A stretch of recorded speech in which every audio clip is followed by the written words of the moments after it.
Here's the story crafted exactly to your structure and tone request. Tight, vengeful, first person, 900 words, cinematic, with every line carrying weight. At midnight. At midnight, his boot cracked against my ribs. The sound was sharp, like a branch snapping. Mom laughed in the doorway. She didn't flinch, didn't step forward, didn't try to stop him. "You deserve this," she whispered, as if cruelty was a lullaby. Dad leaned over me, breath sour with whiskey. Pain teaches worthless kids their place. Worthless. That word burned more than the fracture. I bit down the scream. Because in that moment, I wasn't worthless. I was awake. I was taking notes. I used to think he was a hero. Strong hands, wide shoulders, the kind of man other kids' fathers respected. He carried me on his back once, told me I'd see the world higher than anyone else. I thought Mom adored him too. She'd beam when he entered a room.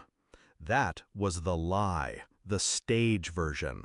Behind closed doors, love vanished. His praise turned to orders. Her smiles became smirks. And me?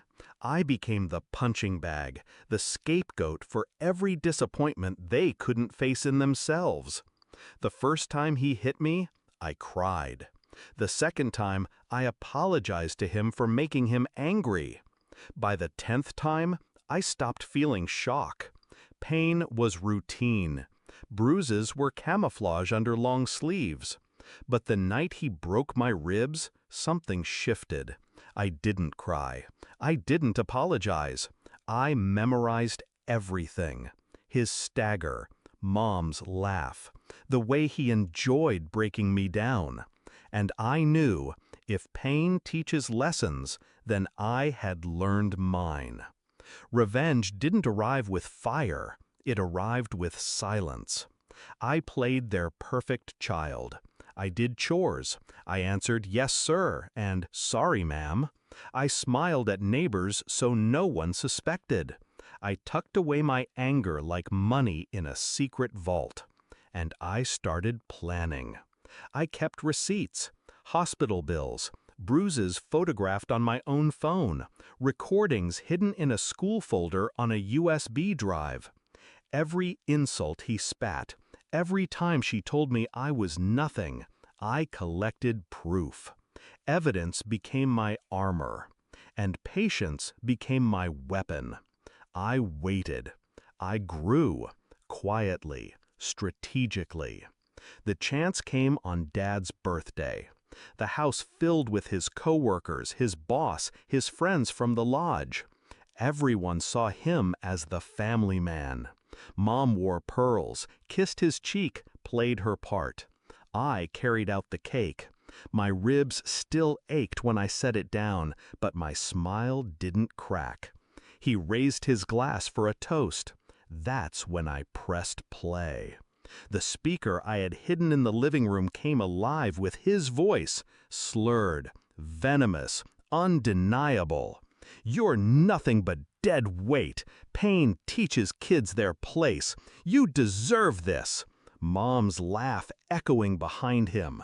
The room froze. Forks clinked against plates. His boss's smile collapsed.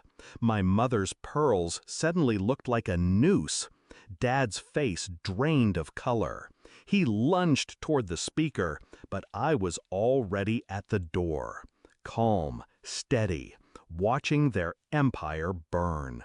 It wasn't enough. Not yet. The police report followed. Child Protective Services. Copies of everything, sent anonymously to his boss, the school board, the lodge. Their image of power and pride shattered in less than a week. Neighbors avoided them. His friends stopped calling. Mom's social circles dissolved overnight. Then the final blow, the arrest, assault charges, evidence undeniable. The courtroom smelled of dust and disinfectant, but to me, it smelled like freedom. I sat straight-backed while he squirmed under oath. Mom tried tears, but the recordings cut through her lies. The gavel came down. Years in prison. Do you know what real power feels like? It isn't shouting. It isn't a fist. It isn't fear. It's silence. It's the moment the man who swore pain would teach me realizes I learned more than he ever intended. That I took his lessons and sharpened them into knives. That I forced him and her to beg, not for mercy, but for dignity, for scraps of the reputation they destroyed themselves. They wanted me broken. Instead, they built something stronger. The night after sentencing, I lay in bed, ribs healed, scars hidden beneath skin. The house was quiet now, too quiet. But in that silence, I felt no fear. I felt release. I replayed Mom's laugh in my head, not as a wound, but as evidence of how far I'd come. I remembered Dad's words, not as truth, but as proof of his weakness. They wanted me to be nothing. Instead, I became their reckoning. And as I drifted to sleep, a thought anchored me with calm certainty. Pain teaches lessons, but so does revenge.